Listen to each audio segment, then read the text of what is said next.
పోలీసుల యొక్క దమనకాండ గురించి కానీ ప్రశ్నించే గలాలు గొంతుకులు ఎన్నో ఉన్నాయి. డాక్టర్ బాలగోపాల్, కన్నాభిరామన్, బొజ్జా తారకం, ఐఏఎస్ శంకరయ్య గారు, ఇలాంటి ఎంతో మంది మేధావులు ఆయా సందర్భాల్లో ఒక నిజ నిర్ధారణ కమిటీగా, ఫ్యాక్ట్ ఫైండింగ్ కమిటీలుగా వెళ్ళి వాటి యొక్క విషయాలను బయటికి తీసి ఆయా కలెక్టర్లకి, ప్రభుత్వాధినేతలకు ఇస్తే దాని మీద స్పందించి చర్యలు తీసుకునేవాళ్ళు.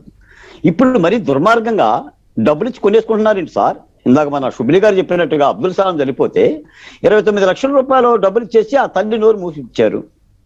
లేదా మరో కేసు. ఎక్కడికి పోతున్నాం అనేది మాకు అర్థం కావట్లేదు. ఇంకోటి వెంకటకృష్ణ గారు, అసలు మీలాంటి ఛానల్లో, కనీసం ఏబిఎన్ లాంటి ఛానల్లో మీలాంటి వాళ్ళు వీటిని వెలుగు తీసి నలుగురిని కూర్చోబెట్టి అది ఎందుకు జరిగింది, కనీసం చదువుతున్న స్కూల్లో మొదటి ర్యాంక్ రావటం కూడా నేరమా, ఇలా చేస్తారా అని చెప్పి వెలుగు తీయలేకపోతే ఇక ఈ రాష్ట్రానికి ఏంటి దిక్కు? అసలు మనకు తెలిసిన చరిత్రలు కొన్నే, తెలియని చరిత్రలు ఎన్నో. నాకు చాలా తెలుసు, మీడియాకు కూడా రాని ఎన్నో సంఘటనలు ఉన్నాయి.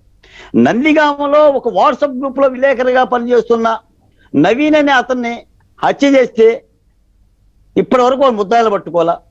నందిగామ నియోజకవర్గంలోనే పరిచయం అనే గ్రామంలో రాజశేఖర్ రెడ్డి గారి అభిమాని, ఆ కుర్రోడి పేరు కూడా రాజశేఖర్ రెడ్డి, రాజశేఖర్ అనే కుర్రోడు, అతను కృష్ణానదిలో దూకి అదే వైకాపా పార్టీ యొక్క నాయకుల యొక్క చర్యలు భరించలేక, పోలీసుల యొక్క చర్యలు భరించలేక ఆత్మహత్య చేసుకుంటే 3 లక్షల రూపాయలు చేసి కామ్ చేశారు. ఎన్నో జరుగుతున్నాయి. మరి వీటన్నిటికీ గమనం ఏంటో, గమ్యం ఏంటో చాలా దారుణంగా మనం ఎన్నోసార్లు చెప్పుకున్నాం. వెంకటకృష్ణ గారు, నేరమే నేరమై, నేరమే నేరమై అధికారమై రాజ్యం ఏలుతుంటే చూస్తూ ఊరుకుంటే ప్రతి ఒక్కడు నేరస్తుడేనని.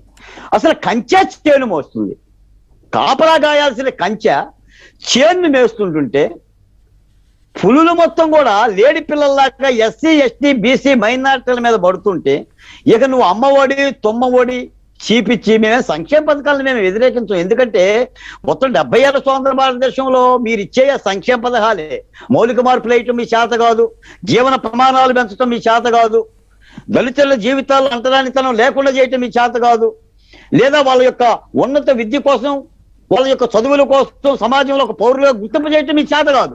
మీరు ఇచ్చేది ఏంటంటే ఇక ఆ పావలో 30 రూపాయలు, 40 రూపాయలు అమ్మఒడనో మరో వడనో ఇస్తారు. రాఘోపాల్ గారు సినిమాలో చెప్తారు, వెంకటకృష్ణ గారు, కింద మంట పెట్టండి, పాలు పొంగుతున్నప్పుడు పైన కాస్త నీళ్లు చల్లండి. ఇంకో ఇదే రాఘోపాలరావు ఇంకో మాట కూడా చెప్తాడు. పట్నం వచ్చిన పతివ్రతలు సినిమాలో మాలిష్ చేస్తా ఉంటాడు, డబ్బులు ఇస్తే వెళ్ళి తాగొచ్చి అతన్నే తిడుతూ ఉంటాడు.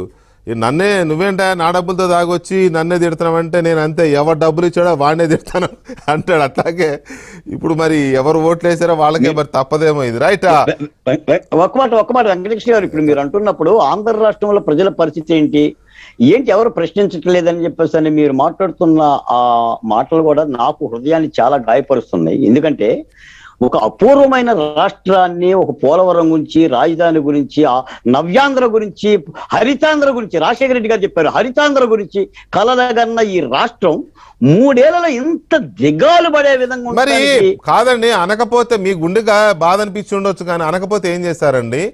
మీరు ప్రశ్నించరు, మీరంటే ప్రజలుగా మీరు నిలదీయరు, మీరు తిరగబడరు, కనీసం మీ తరపున ప్రశ్నించే గొంతులనేమో నొక్కేస్తారు, ఛానల్స్ రానివ్వరు. పైగా మాకు ఉన్మాదులని, చీప్ మీడియా అని, ఎల్లో మీడియా అని మా మీద ముద్రలేయడం. ఇవాళ మిస్బా అనే బాలిక సూసైడ్ గురించి నేను చర్చ పెట్టాను. నేను ఉన్మాదినా, చేసినోడు ఉన్మాదా? ఆ బాలిక గురించి ఇంతవరకు పట్టించుకొని ప్రభుత్వంది చీప్ వైఖరా, లేకపోతే దాని గురించి పట్టించుకున్న పాప మరణాన్ని గురించి పట్టించుకొని గొంతించుకుంటున్న మా మీడియాది ఏబిఎన్ ఆంధ్రజ్యోతిది చీప్ వైఖరా? మరి ఇవన్నీ ఉన్నప్పుడు డెఫినెట్గా ప్రశ్నించాల్సిన గొంతుకులు ప్రశ్నించకపోతే ఇలాగే ఉంటది. మరి ఒక మాట, 5.5 కోట్ల మంది ప్రజల ఆశీస్సులు ఏబిఎన్ వెనుక, మీలాంటి గొంతుకులు వెనకనే ఉన్నాయి. ముఖ్యమంత్రి గారి యొక్క గాడు పదాలను కాదు, ప్రజల ఇటువంటి గొంతుల పక్షనే ఉన్నాయి. ఆయన అంటారండి, ఆయన విమర్శిస్తున్నాం కాబట్టి ఆయన ఇప్పుడు స్వపార్టీ వాళ్ళే చెప్పులు తీసుకొని కొట్టుకుంటున్నారు. ఇవాళ పృథ్వీ గారి సంగతి చూడండి, పృథ్వీరాజు గారి సంగతి చంపలేసుకుంటున్నాడు ఆయన, నాకు ద్రోహం జరిగిందని. అందుకని ఈ ముఖ్యమంత్రి గారికి కూడా మేము సమాధానం చెప్తూ, మీరు రాష్ట్రాన్ని కాపాడాల్సిన బాధ్యత మాతో పాటు మీలాంటి యొక్క మీడియాకు కూడా చాలా బాధ్యత ఉంది. మీరు లేకపోతే అసలు మా పరిస్థితి మరి అధోగతి వెంకటకృష్ణ గారు. అసలు మాట్లాడే వాళ్ళు లేరు. మాకు మీడియా యాడుంది వెంకటకృష్ణ గారు, మాకు మీడియా ఉంది. చంపి తుంగభద్రలో వేసినా, చంపి ఏట్లు వేసినా కూడా పట్టించుకునేవాడే లేడు. తప్పనిసరిగా వీటన్నిటి కూడా ముఖ్యమంత్రి గారికి పారిచిత్తం చెల్లించే విధంగా ఆంధ్ర రాష్ట్ర ప్రజలు మేము సమాధానం చెప్పి తీరుతాము. ఇల్లు అలాగానే పండగ కాదు. మేము చూస్తున్నాం, ఎదురు చూస్తున్నాం. ఇంకా 2 ఏళ్ళు ఉంటుంది సమయం. 2 ఏళ్లలోనే ఎన్నికలు అంటున్నారు. ప్రజాక్షేత్రంలో ముఖ్యమంత్రి గారు చెప్పినట్టుగానే ప్రజాక్షేత్రంలో తేల్చుకుంటాం. అందరం సంఘటితం అవుతున్నాం.